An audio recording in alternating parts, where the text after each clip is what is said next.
March Comes In Like a Lion, or Sangatsu no Lion, is one of the most depressingly accurate portrayals of anxiety and expectations in anime, making it quite simply a series that you either watch or you don't. Not a very helpful way to start the video, I realize, but at the same time, it is quite apt. This story falls in that very small niche of shows where it becomes hard to recommend to a friend because there's nothing that you can say about it. No words that can be used which would accurately do the series justice. Your friend might even be turned off by it if you try.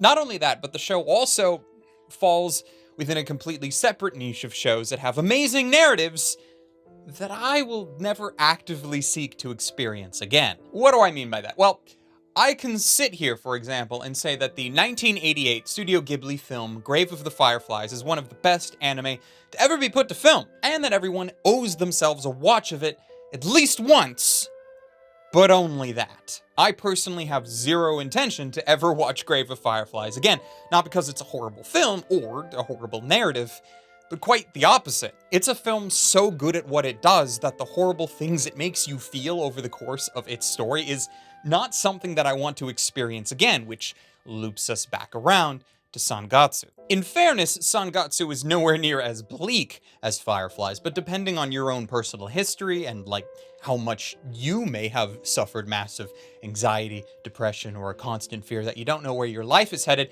Sangatsu will make you relive those feelings alongside of its characters, which might be fine, but also, if you are one who seeks to watch anime as an escape from reality, it might kill your mood entirely. So how do you get a friend to watch it then? How do I convince you that you should watch it? I can't, and I'm not really going to try. All I'm going to do is sit here at the start of this video right now and tell you that I highly recommend it. I'm going to encourage you to watch it yourself, and then I'm going to spend the rest of this video attempting to discuss the show's highs as well as some of its failings. So you'll either stop now and go watch the show, you'll watch this whole video and then go and watch the show, or you just won't watch it. And that's up to you. Ladies, gentlemen, and others, welcome to Glass Reflection, where today we are discussing an anime from 2016, produced by Studio Shaft, directed by Akiyuki Shinbo, and based on the original manga by Chika Umino. March Comes In Like a Lion. Let's jam.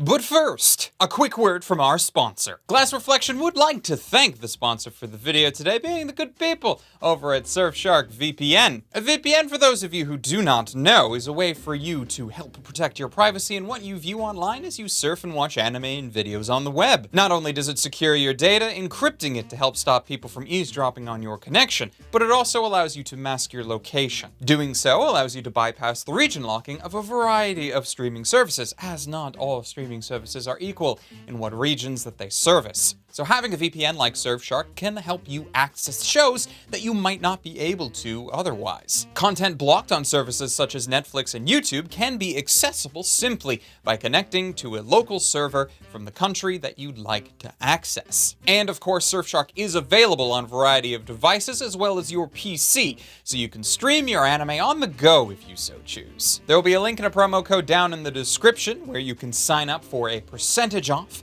as well as an extra 3 months free, because we like you guys just that much. And best of all, if you try it out and you don't find that it helps, it's not doing what you expected, or it doesn't end up unblocking the content that you want it to, Surfshark offers a 30-day money-back guarantee. No questions asked. So thank you very much to Surfshark for sponsoring the video. Let's get back to it.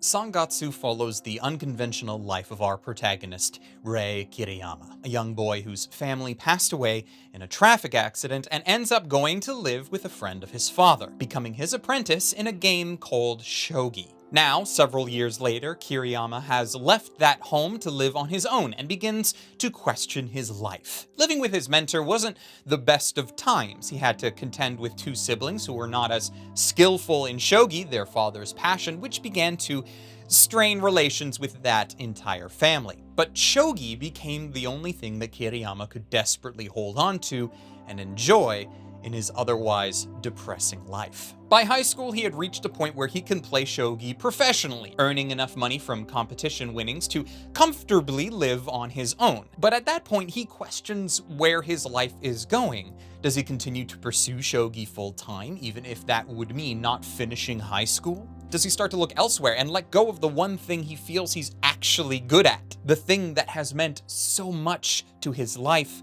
thus far. Kiriyama's inner conflict lies at one of the hearts of this show. His struggle is not, like other series that revolve around a game or sport, about winning or performing well, though that does naturally just become an issue. Rather, his conflict is more like him coming to terms with his past and his life in the present, getting to a point where he can accept his life enough to move forward into whatever the future has in store for him. I said he was one of the hearts of the show, though, because while he is inarguably the main protagonist, he is not the only protagonist. Which brings us to Akari, Hinata, and Momo are three sisters who have lived through a similarly tragic backstory with losing both of their parents. However, they have managed far better than Kiriyama, as they had each other to rely on. The four of them do meet through somewhat hand-wavy circumstances, as Kiriyama has found himself abandoned by friends at the bar that Akira works at. She takes pity on this lanky high school boy and takes him home to help him recover, and he maintains a relationship with the girls throughout the series. Not only that, but multiple times Kiriyama will just be missing from an episode's plot to help further the story of one of the girls. Akari, being the oldest, became the de facto mother figure of the family. She's a character that doesn't have much of a future on her own, but that's not a fact that's looked at negatively. During the day, she helps out with her grandfather's confectionery shop, and in the evening, she works as a hostess at the aforementioned bar run by her aunt. Between both, she manages to care and cook for her two siblings, along with that somewhat lanky shogi prodigy that she brought home that one time. Momo, the youngest of the sisters, doesn't have all that much of a story to call her own, at least not in the existing seasons of the show. She instead plays the role of a more hyper-upbeat foil for depressing situations. Characters very rarely want to show themselves being depressed or sad in her presence, and as such, she's able to help shine a beacon of light onto some of the show's more dark moments. Hinata is probably the most developed of the three from a narrative perspective. While Kiriyama's story barely touches on school life at all, it's instead reserved for Hinata's struggles within the Japanese school system and how it handles bullying and infighting between classmates. Or rather, how it doesn't handle it at all. Now, if you look at this series purely based on its promotional material, you might think that it has a somewhat bittersweet narrative. There's a lot of bright pastel colors used everywhere, images of the Kawamoto sisters are usually light and bubbly, and it's very hard to see just how deep the dark waters of the narrative go with that layer of brightness, until of course you try to watch the series itself. But let's say that you do. Let's say that you are interested in the narrative and are curious about the darker aspects and how it showcases our characters overcoming said darkness in their lives. Well then, we need to talk about one of the show's barriers to entry. You see, as much as I love the story of the show, as much as I can relate to large parts of it, as much as over the course of the series, I sought to watch these characters grow and to see our protagonist overcome his personal obstacles, the show for me had one major disappointment, one problem that I felt like just became an elephant in the room, something that I couldn't shake off no matter how much the drama portions of the story had me riveted. Sangatsu is a sports anime that doesn't help me care about its sport. Shogi is baked heavily into the world of this series, as playing this complicated chess-like game is tantamount to success in the world of some of its characters. And yet, the scenes where we see people actually playing shogi, they are by far the least interesting, barring a few where, honestly, the game itself doesn't even matter. In fairness to the story, this is partially because of how complicated the game itself is. Shogi, despite its comparisons to the more Western game of chess, has plenty of unique piece variations and in turn a whole slew of various strategies and tactics that can be utilized by skillful players. Regular chess itself can already be stupid complicated, but like, The top level games of Shogi can take up to 8 hours to complete, and there's only so much narratively you can do with that while trying to keep it both interesting and also short enough to fit in a reasonable running time for an anime. On top of that, Western viewers get the double whammy visually. Like in chess, each piece has a distinct visual design. Like you can alter that design slightly, and many brands have done so over the decades, but largely you can look at a piece and tell what it is. So even if you don't start by knowing what that piece can do as far as its moves, it would only take a few games to learn what to look for. But for Shogi, every piece is virtually the same shape. How they are distinguished is by the character drawn on the top of them, which if you don't know the language, might as well just be a bunch of lines on a piece of wood. That's not to say that the series doesn't try. Not only is there a whole subplot dedicated to teaching some of the younger characters the basics of the game, but there's this whole nursery rhyme style cat kingdom of the various pieces, specifically there to help the audience learn. And those parts do work. But in the grand scheme of things, that's like teaching a kid how to just keep their head above water while learning to swim, before tossing them in the deep end and hoping they don't drown. And the show knows this. There was a particular moment, right, where two players are debating theoretical moves against one another in this game. But so that the audience doesn't get lost in the fight, the show provides Star Wars-esque metaphorical images to accompany their duel. Now, you could just toss your hands up and say that it would have been impossible to explain Shogi quickly and concisely enough, so why bother? But really, I don't think it would have been all that impossible. I think the show only needed one thing that narratives have been using for a long time to help ease the audience into these complicated fights of will for a decade now. Sangatsu needed a speedwagon. Robert E.O. Speedwagon is a secondary character from JoJo's Bizarre Adventure with one major role. He's not extremely skillful in combat, so he can't help the various protagonists of that series fight against the evils they face, but what he can do is analyze the situation and explain events either as an inner monologue or to an outside character. The purpose of this, in him either going over events in his hand or just explaining them out loud, is he is providing much needed context and additional information to the audience of the show as commentary. In a universe where forms of magic and superpowered stands are the norm, that commentary is extremely helpful. So much so that even after Speedwagon leaves the show, his role is inevitably filled throughout the entirety of JoJo by someone else. But sports anime rely heavily on this type of character as well, as a way to explain the finer points of its sport or game to the audience. You can see it during battles in Naruto, card games in Yu-Gi-Oh! Hell, it even happens in No Game, No Life to help explain chess. I wonder if we can do that for Shogi. No? I guess that's too hard. Let's not bother, which leaves so many things, even simple to explain things, just not explored for the audience. Like these paper-thin secondary characters here, the ones that are at the side of every match. What is their purpose? Are they rules lawyers who rule on disputes? Are they record keepers for every move made? Timekeepers to keep the game moving swiftly? It's never explained. Considering multiple times during the show we see that a game's moves are updated online as games progress, and they're even broadcasted on TV. Record keepers make sense, but it's never confirmed that that's the role of these people specifically. And it's these little, easily explainable things that I feel like could help alleviate some of the confusion that exists here. If you just raise your hands and say, there's no point in explaining anything, even just the simple things, then the audience isn't going to try and bother to understand any of it, and I feel like you lose something there. Want another example? Here's one. Do you know what a sealed move is in Shogi? Let's assume that you don't, all right? In Shogi, this happens when a match needs to adjourn for the day, because as previously mentioned, games can run for countless hours. So when the last move of the day is made by one player, their opponent will write their next move on a piece of paper, and it's placed in a sealed envelope to be revealed at the start of the game the next day when they reconvene.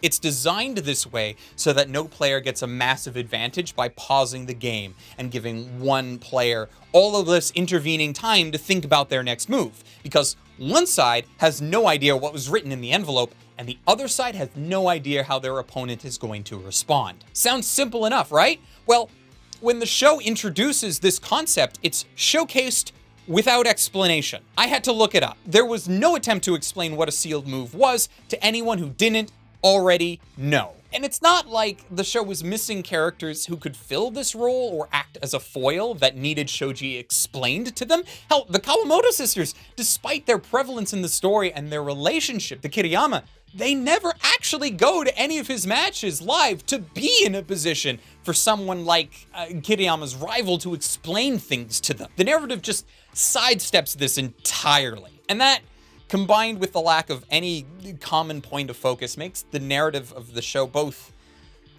amazingly deep, but also completely disjointed at the same time. The lack of effort by the narrative to get its audience to understand shogi is just one part.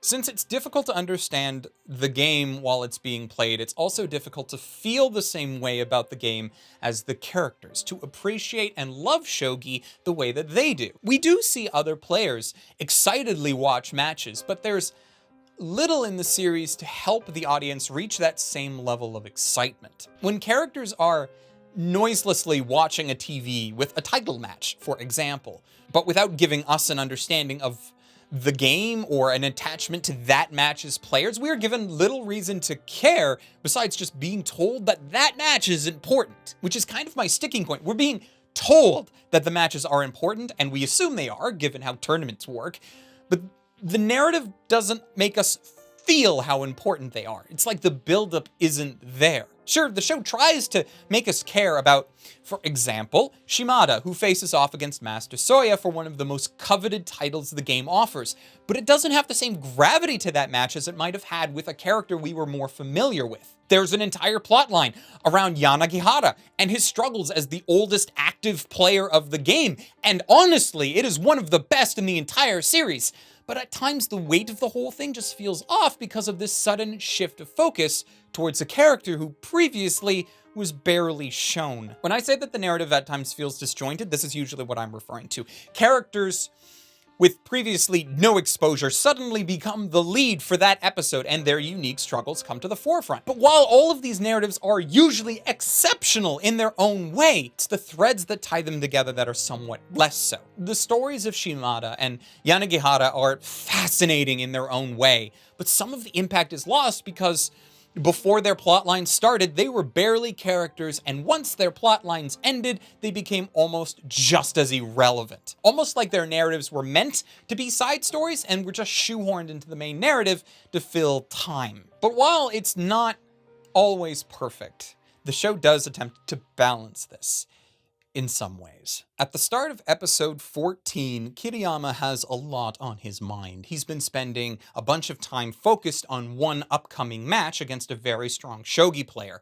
a match that he expects to take place in the finals of the current tournament he's playing in. But the focus that he has on his current opponent during said tournament is almost non-existent. He hasn't been viewing the man he's playing against as anything but the opposite side of the board. Because of that, he's failing. It's like he's fighting a ghost, but he's so focused on the future, he can't pay attention to the present, and he's losing because of it. But when he finally lifts his head, when the fog clears, and he can begin to focus on actually winning that match, when visually the series starts to give us clues that this is the moment for a massive comeback, this song starts. じゃあ続けようか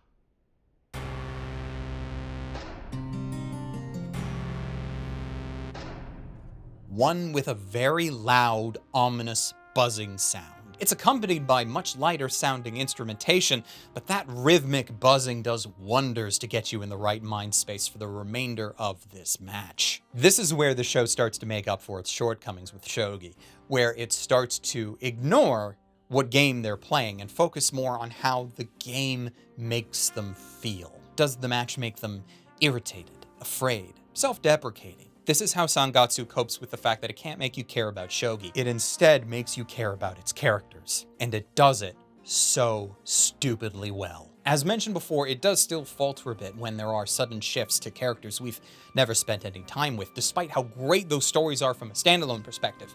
But occasionally, it's able to just drag you down to earth and pummel you with the weight of these characters' personalities. There is a layer of misfortune that seems to radiate from most works by director Akiyuki Shimbo. Oddly, he's been given credit for a bunch of creative decisions regarding the anime he's been involved with, and as a director, that somewhat makes sense, but at the same time, most of his works, at least the ones he's most famous for, are all adaptations, and they all have distinct series of unfortunate events that permeate the work, even if there are bright parts. There are bright, uplifting parts to all of them, but for one reason or another, they are usually built off of misfortune and bad situations. I don't know why Shinbo is drawn to direct these works with what is now common for him, layers of dread, as it were. But no one can say that he isn't good at showcasing them visually in a way that makes you really feel it, for better or for worse. There's also this portion of the narrative that I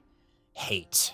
As in, I hate watching it because of just how angry it makes me feel, not because of how poor it is as a narrative. Beyond going through Kiriyama's headspace, through his anxiety and imposter syndrome, a decent chunk of the second season is spent on Hina Kawamoto and her troubles through school. Now, I'm not very well read on the differences between Japanese and Western social structures during schooling, but many of the important parts ring a similar bell. Hina gets on the wrong side of the wrong people for doing what she believes to be right, all because a pecking order has been established and she decided that the order was wrong and gets bullied for it. The hatred I felt while watching this wasn't just at what she went through because of her classmates, but also because of the attitudes of her teacher and those around her outside of Kiriyama and her family. Society kept beating her down because her problems were continually made public, and that was the issue. Not that she was getting bullied, but because it became someone else's problem. There was no outside interest in solving her issues, as the situation she faced was just seen as an annoyance, and that's just so maddening. For me, it's difficult because of just how close that hits home. In my childhood, I ended up attending several elementary schools, and at least one of those school swaps was not because I moved, but it was because the school atmosphere, for lack of a better word, made it very difficult for me to handle any semblance of learning. And like with Hina, it wasn't just the classmates that made it that way, but the school administration as well. Because of this, there are these moments that make it hard for me to say that I would want to watch this story again in its entirety. I can appreciate the skill of the narrative to make me feel this way, but it is not something that I want to re-experience willingly. I feel like I've been overly negative on this show, but that's just because it's very easy to be that way. But all of this is to say something probably along the lines of, happiness is made better by the sadness. It allows you to better appreciate the good times, which is not really a mentality that I've come to like, but it's at least one that I can understand. Almost every main character in Sangatsu has some kind of damage: absent parents, forced maturity, schoolyard bullying, childhood illness, disinterested father figures, even some characters seemingly inserted because, well, opponents just need to be fought in a tournament, come with their own kind of damage that the series chooses to explore. This is not a series, I feel, that is about shogi or the participation in some kind of sport or the happy lives of the Kawamoto family and the stray boy that they took in. No, this is a series, a narrative about issues and topics that are usually left undiscussed for reasons that they are very depressing and hard to talk about. The characters of this series just radiate their damage from 50 feet away. All the while, most of them at least try to hide it behind some kind of mask or cheerful demeanor. Except for Kiriyama. Kiriyama doesn't really try to fix his life, but he also doesn't cover it up with a smile or a mask. He has very clear motivations and goals, but all of them are usually hampered by things that he refuses to see, things he refuses to deal with about himself. And the story, at least as it exists presently, is how someone like that progresses through their life, drowning in a sea of negative emotions while staying perfectly dry. Because of how the series is structured, I find it hard to judge this work on a whole because there are just so many masterful pieces individually. plenty of storylines in this series could be separated as standalone OVAs and be some of the best stories that I've ever watched in an anime. I just wish that they fit together better. Though I'm probably sure that I'm in the minority and a lot of other people won't mind as much. Ultimately, besides Shogi itself, I think the biggest hurdle with getting anyone to watch Sangatsu or interested in it is that they have to convince themselves, or you have to convince yourself, to watch a series that is not always fun to watch. Many people watch anime to escape a depressing world or cheer them up in dark times, and if that's true for you, then Sangatsu is a hard pill to swallow. In saying that, however, even if there are parts of the series I have zero interest in rewatching due to their content and how I feel personally about them, I cannot say that I regret watching it the first time through. At all. And if someone has any interest at all in the series, I will wholeheartedly recommend it. But I don't expect everyone to like it. It holds this place as being a series that is regarded highly by those who have seen it, but it never seems to get an audience as big as it probably deserves. Which, while being a massive shame, is understandable at least. At the end of its 2 seasons, Sangatsu no Lion covers 88 chapters from the original manga, and despite airing its final episode in 2018, the chapter that it was adapting was already 5 years old, and to this day, the manga is still considered to be ongoing, which is almost the most depressing fact of all. There's more to this story and these characters than the over 40 episodes of the show presents. In fact, the anime doesn't even cover half of the published manga material. But with all of that in mind, I cannot in good conscience give Sangatsu no Lion anything but my highest recommendation, as this series, despite its flaws, despite not really concluding the story or even getting halfway through, is still some of the best anime in its genre and even the whole medium. Sangatsu no Lion is certified frosty, something that I say with a sigh. I say wishing that there was more and hoping that the creators eventually come back to it. But as history has taught me, that's an unlikely thing to hope for. I mean, though, hey, Spice and Wolf is coming back, so I guess anything is possible. So thank you very much for watching this video about a several-year-old anime. I hope you enjoyed it. And a very special thank you to my patrons, who make it actually possible for me to do this type of content and not rely heavily on what the algorithm wants me to talk about. So if you are a patron, thank you very much. And if you're not a patron, there will be links down in the description so you can check that out. And of course, a very special thank you to those patrons who help out just that little bit more. Specifically, patrons Omar Showman, City Yamako, Wago221, Hector Montemayor, and Ryfin Bonaparte. Because you guys are especially awesome, and I thank you. Until next time, ladies, gentlemen, and others, watch more anime and stay frosty.